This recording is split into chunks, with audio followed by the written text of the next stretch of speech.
Ma'am, cooperate now. Why am I stopped? Just follow my commands. I'm cooperating. Explain, please. You're being difficult. Call a supervisor. This officer doesn't know it yet, but in exactly 11 minutes, his badge will become a liability. In 30 days, his name will be radioactive. In 12 months, a civil jury will quietly approve a settlement so large it will never be spoken aloud in roll call again. $9 million. And it all starts here, inside a mall, under fluorescent lights, with a woman who refuses to bend.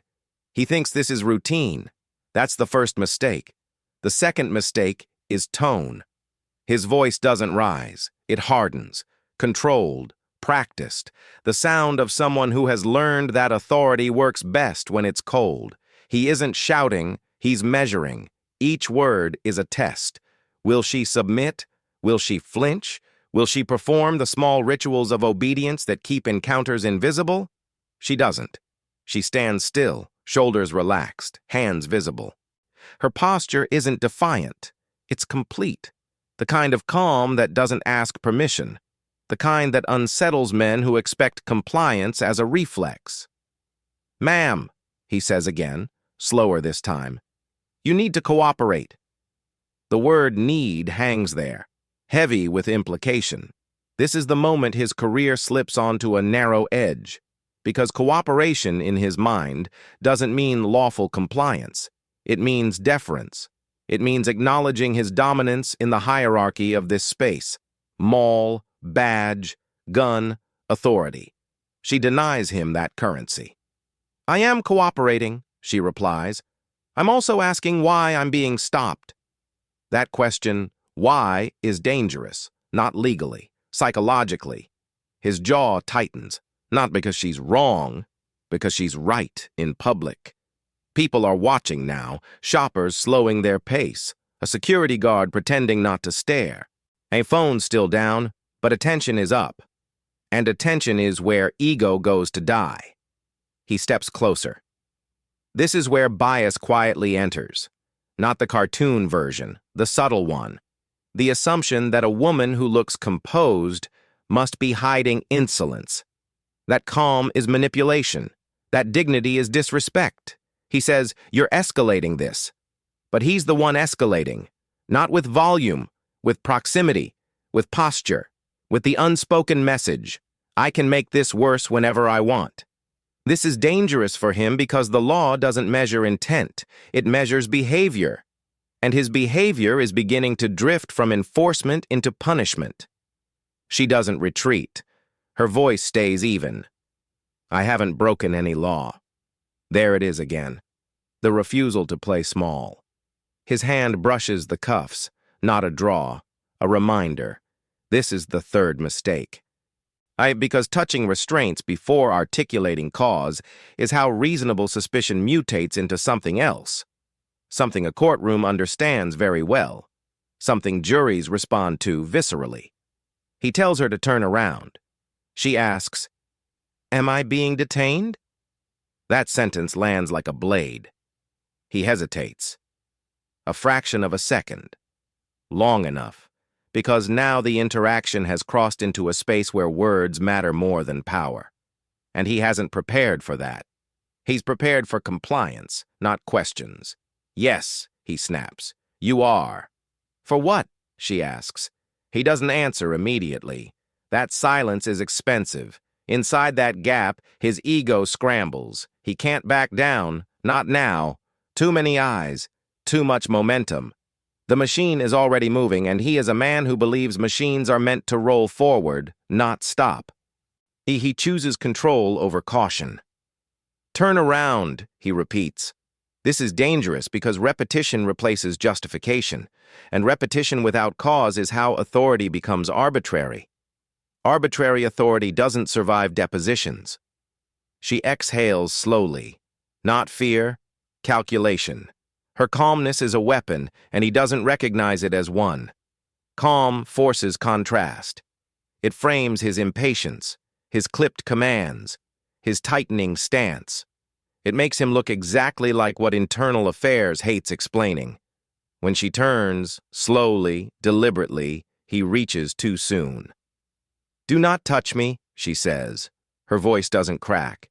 His does. "I will if you don't comply." There it is, the threat, conditional force, spoken on record. Clear enough that a lawyer will replay it frame by frame one day, by asking a jury to listen not to the words, but to the certainty behind them. He secures one wrist. Too tight, too fast. She winces, not dramatically. Just enough. That reaction will matter later. She says, "You're hurting me." He says, "Stop resisting." The oldest lie in the room. This is the exact second his ego fully takes control, because admitting error now would require humility, and humility, in his world, feels like surrender. What he doesn't know, what makes this moment lethal, is who she is connected to. Not because of privilege, but because of reach, because some lives come with documentation, witnesses, and the kind of legal firepower that doesn't blink. But even without that, this stop is already collapsing under its own weight. A crackle breaks through his radio, a status flag, a routine system ping, or maybe something else. And he pauses, listening. And for the first time since he stepped into her space, uncertainty crosses his face. Because whatever just came through that radio is about to change the balance of power completely. And he has no idea what's coming. The radio doesn't raise its voice, but it interrupts him. A clipped tone, a dispatcher's cadence, shifting just enough to signal this isn't routine. He turns his head slightly, as if angling his ear will soften what he's hearing. It doesn't. "Unit 12, confirm status." He answers too quickly. "Code 4, detainment in progress." The word detainment is doing heavy lifting. It suggests structure, legitimacy, a paper trail that doesn't yet exist. She's standing there now with one cuff secured, the other arm behind her back, posture still controlled despite the imbalance. Pain hasn't broken her composure. If anything, it has sharpened it. Her dignity hasn't cracked. It has focused. "This is unnecessary," she says quietly. He ignores her. That's another mistake, because when officers stop responding to the subject, they start performing for themselves. "Why was I flagged?" she asks. "What's the charge?" He doesn't answer. Instead, he tightens the second cuff. Too much. She inhales through her nose, slow, measured, the way people do when they refuse to give someone the satisfaction of reaction. This moment is dangerous because physical discomfort, once documented, becomes leverage. Bruising tells stories better than words, and he's writing one with his hands. A mall security supervisor approaches cautiously, not intervening, observing. The officer gives him a look that says, "Stay back." The supervisor obeys. But his presence changes the geometry of the scene. There are now witnesses with titles. The officer steps back half a pace, reassessing. His chest rises.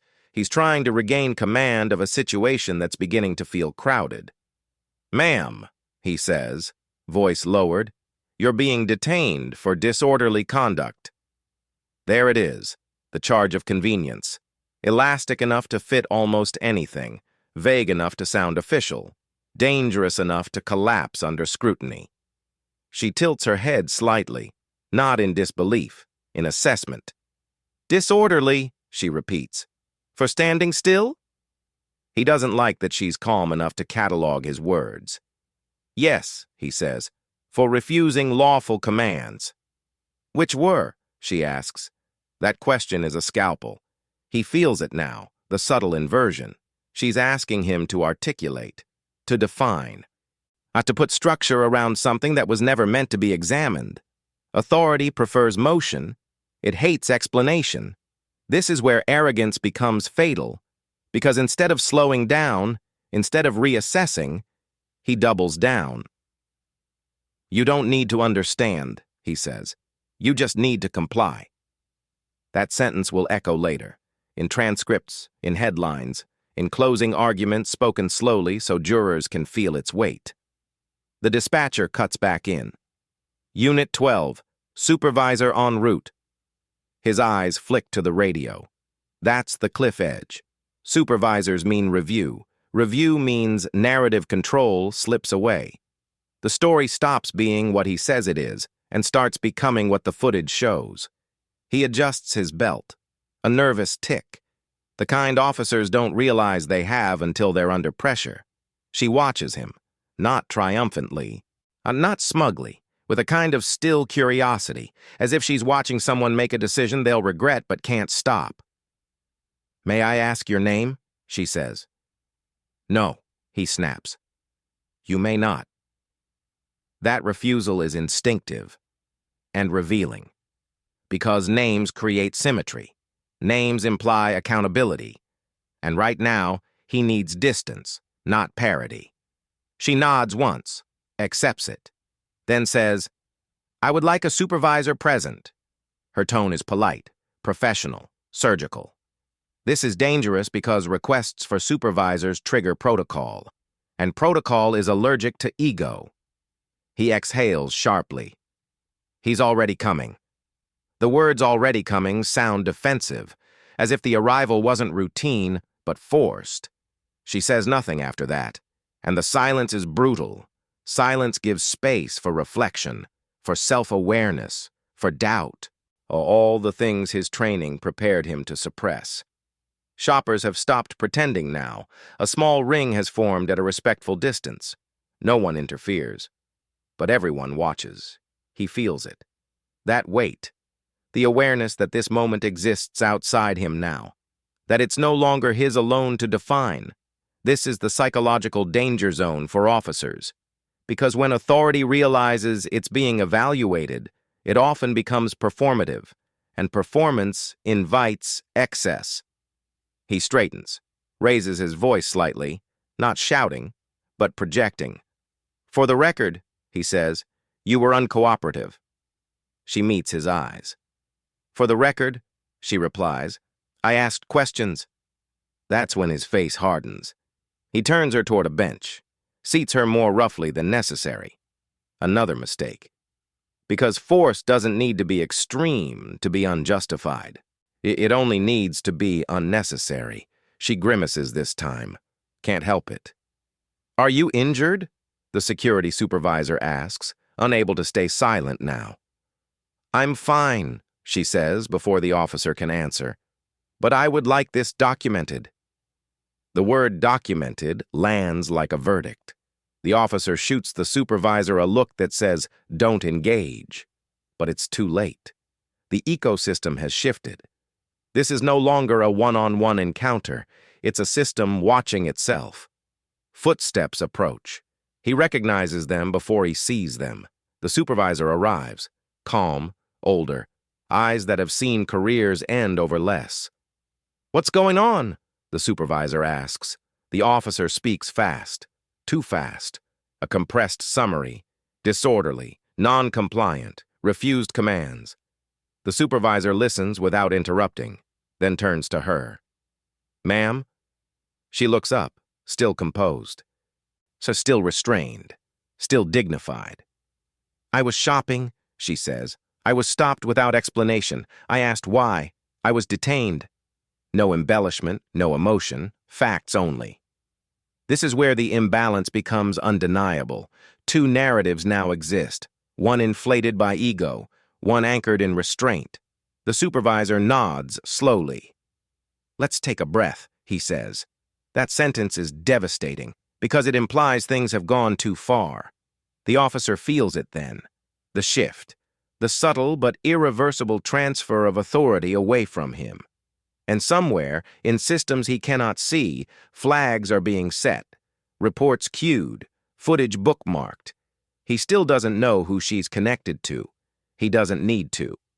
Because even without that revelation, his downfall has already begun. And in the next few minutes, one quiet piece of information is going to surface. Something that turns this from a bad stop into a catastrophic one. And when it does, there will be no way back. The supervisor doesn't ask for her ID right away. That hesitation matters, Because supervisors don't hesitate unless something feels off. And something feels off the moment he looks at her, not at the cuffs, not at the officer, but at her demeanor, calm, centered, unrattled by restraint. That kind of composure isn't taught in malls. It's learned elsewhere. "Ma'am," the supervisor says evenly, "may I see some identification?" She nods. "It's in my purse, blue leather, on the bench to your left. No panic, no apology, no edge." The officer moves to retrieve it. He does it quickly, almost eagerly, as if the contents will finally justify everything that's already happened. This is the most dangerous point of the encounter. Because identity doesn't just confirm who someone is, it collapses assumptions. He opens the wallet, sees the name. His posture changes before his face does. A micro-freeze, shoulders stiffening, breath stopping just a half-second too long. He looks again. Then he looks at the supervisor. The supervisor takes the ID, reads it once, then again. And for the first time since arriving, his expression shifts, not to alarm, but to precision, the look of a man mentally reorganizing the next 10 minutes. This is where the power dynamic inverts, because names carry weight, and this one carries reach. The supervisor hands the ID back slowly. Too slowly. "Ma'am," he says, "can you confirm your spouse's name?" The officer's eyes snap to him. She answers without hesitation, and in that instant, the air changes. Not dramatically, not loudly, but decisively. This is the moment the officer realizes he is no longer the highest-ranking force in this interaction. Not legally, not politically, not practically. His jaw tightens again. But this time it isn't anger, it's calculation. He starts speaking before anyone asks him to. Explaining, clarifying, reframing. Words tumble out faster now, less controlled. "She was uncooperative at first," he says, "refused commands, created a disturbance." The supervisor doesn't contradict him. He doesn't need to, because this is dangerous territory for officers. When leadership stops correcting you in public, when they let you keep talking. The woman watches quietly. She doesn't interrupt. She doesn't smile. She doesn't need to. Her calm has become a mirror, and what it reflects isn't flattering. "Let's remove the cuffs," the supervisor says. Not a suggestion, an instruction. The officer hesitates. Just a beat. Then complies. That hesitation will matter later. As the cuffs come off, red marks are visible, clean. Symmetrical, already blooming. Evidence doesn't argue. She rubs her wrists gently. Says nothing. Silence again. Weaponized. "This is what's going to happen," the supervisor continues. "We're going to step aside. We're going to document everything. And we're going to do it cleanly." The word cleanly lands with intent, because nothing about this stop feels clean anymore. The officer nods. Too quickly. "Yes, sir." That's the first time he's said sir since this began. The supervisor turns to her. "Ma'am, are you requesting medical attention?" She considers the question. Not because she needs help, but because she understands implications. "No," she says. "But I would like a report number, and a copy of the footage preserved." Preserved. Another surgical word. This is where careers quietly begin to end, not with shouting, not with suspension, but with evidence secured before narratives can be rewritten. The supervisor nods again. "Of course." The officer swallows. He knows what preserved footage means. No edits, no convenient gaps, no selective memory, just raw sequence and tone. This is dangerous because tone doesn't lie. The supervisor steps away to make a call. Not a radio call, a phone call. That detail matters. Phone calls mean escalation beyond the chain of command. Legal, administrative, political. The officer stands there, hands resting uselessly at his sides now, but watching control slip through his fingers. He avoids her eyes. She doesn't look at him either. She doesn't need to, because her dignity has already done the work. A mall manager approaches, apologetic, nervous, over-accommodating, offers water, a chair, privacy. She declines gently. "I'll wait here," she says, still visible, still composed. This is the final psychological blow, because she refuses to disappear, refuses to let the moment shrink, refuses to let him recover his authority through obscurity. The supervisor returns. "We're going to release you," he says. "You're free to go." No explanation, no justification, just an ending. She stands, adjusts her jacket, looks at the officer for the first time since the cuffs came off. Her gaze isn't angry. It's final. "I hope you reflect on today," she says. That sentence is devastating, because it isn't a threat. It isn't a warning. It's an obituary spoken early. She walks away. The crowd disperses slowly. Murmurs replace stares. Normalcy returns the way it always does, quickly, indifferently. But nothing is normal for him anymore. The supervisor turns to the officer. "We'll talk back at the station," he says. Not if. When. That's how you know this isn't over. Because the real damage doesn't happen on the floor of the mall. It happens later, in quiet rooms, with closed doors, with attorneys who don't raise their voices and paperwork that never forgets. The officer nods again. "Yes, sir." His badge feels heavier now, and somewhere far above this mall, beyond uniforms and radios and procedural language, systems have already taken notice. Because when arrogance meets documentation, only one of them survives. And this footage is about to become very expensive.